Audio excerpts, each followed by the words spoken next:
It has been over half a century since humans last set foot on the moon. The year was 1972. Apollo 17 marked humanity's final mission to the lunar surface. And since then, silence. Generations have grown up hearing stories of the moon landings, but never witnessing one themselves. Now, in 2025, that silence is about to end. NASA's Artemis program is preparing to return humans to the moon, not just to visit, but to stay. This mission will make history with the first woman and the first person of color stepping onto the lunar surface. But that's only the beginning. Artemis is about testing the limits of technology, preparing for Mars exploration, and ultimately securing humanity's future beyond Earth. But how exactly will Artemis accomplish all this? What new technologies are involved? Why is NASA investing billions into going back to the moon? And most importantly, what will Artemis reveal about our future in the cosmos? Stay with me, because by the end of this video, you'll see why Artemis isn't just another space mission. It's the gateway to humanity's next great leap. Welcome back to Galaxy Frontier, your channel for space exploration, NASA discoveries, and the mysteries of the universe explained in simple, exciting ways. Today, we're going deep into NASA's Artemis Program. How it works step by step, the rockets and spacecraft behind it, the international partnerships making it possible, what NASA hopes to find on the moon, and how this mission connects directly to Mars. When Apollo astronauts walked on the moon in the late 1960s and early 1970s, the world watched in awe. But the Apollo missions were short-lived, designed more to win the space race than to establish a permanent presence.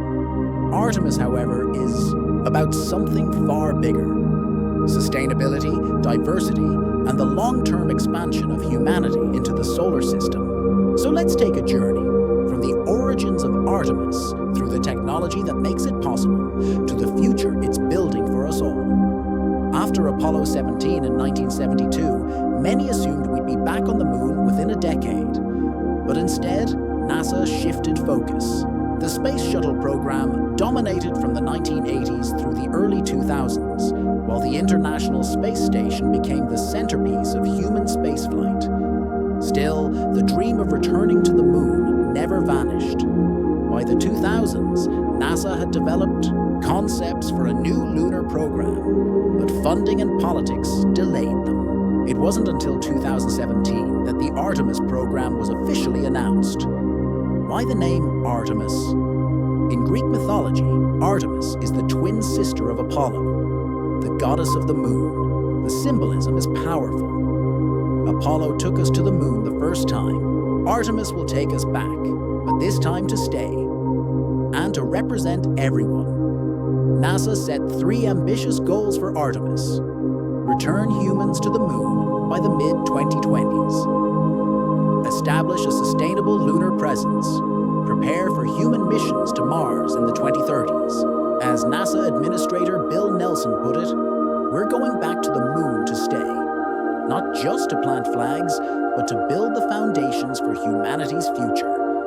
No mission to the moon is possible without a rocket powerful enough to escape Earth's gravity. For Artemis, that rocket is the Space Launch System, SLS. Height, taller than the Statue of Liberty. Thrust, 8.8 million pounds, even more than the legendary Saturn V capability. Can launch over 27 tons to lunar orbit. Think of the SLS as the modern successor to Saturn V, but with new technology. Its 4 RS-25 engines are upgraded versions of those that once powered the Space Shuttle, combined with massive solid rocket boosters. When SLS launches, the roar is so powerful it shakes buildings miles away. And it's designed not just for lunar missions, but eventually for Mars. Sitting atop the SLS is the Orion spacecraft. If Apollo's command module was a 2-door car, Orion is like a modern SUV, bigger, safer, and built for long journeys. Capacity: up to 4 astronauts' radiation shielding protects against deadly solar radiation. Life support supports longer missions than Apollo ever could. Heat shield, largest ever built, designed to withstand re-entry at 25,000 MAU.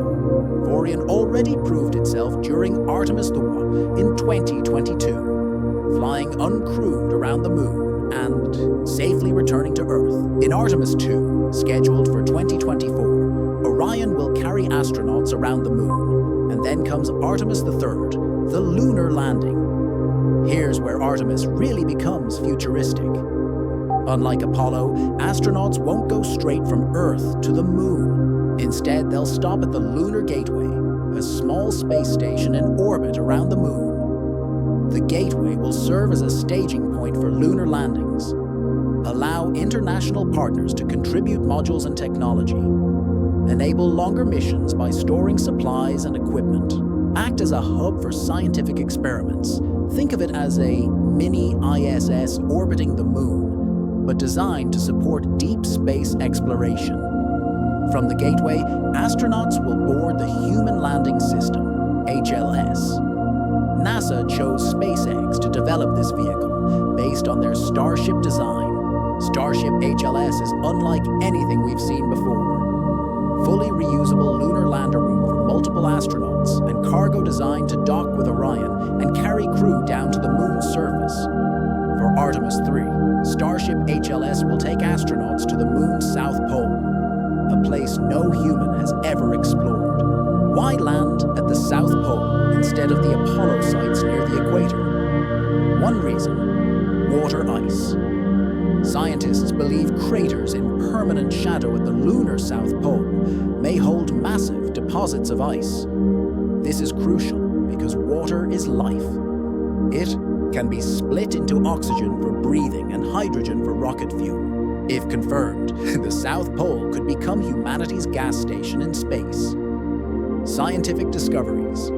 Studying ancient lunar rocks may reveal secrets about the early solar system. Representation. Artemis III will mark the first woman and person of color on the moon. This is more than symbolic. It's history in the making. Technology for Mars. Artemis missions will test habitats, radiation shielding, and long-duration life support. All essential for Mars. Global cooperation. The Artemis Accords unite over 20 nations in a framework for peaceful exploration. Of course, Artemis isn't without challenges. Budget. Each launch costs billions.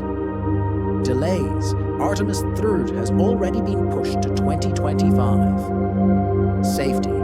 Deep space missions carry far greater risks than low Earth orbit. But despite the risks, the potential rewards are enormous. By the 2030s, Artemis could lead to lunar bases, where astronauts live for months.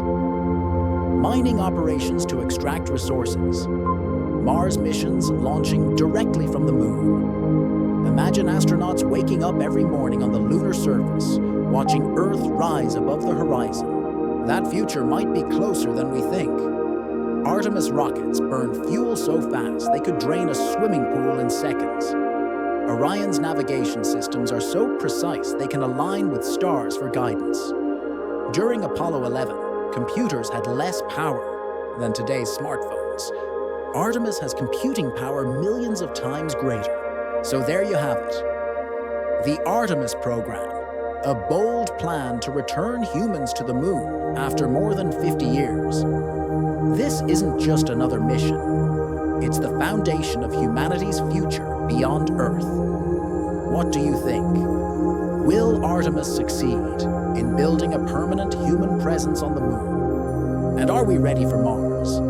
Let me know your thoughts in the comments below. Don't forget to like, subscribe to Galaxy Frontier, and hit the bell so you never miss a deep dive into NASA, astronomy, and space exploration. Together, let's keep exploring the final frontiers.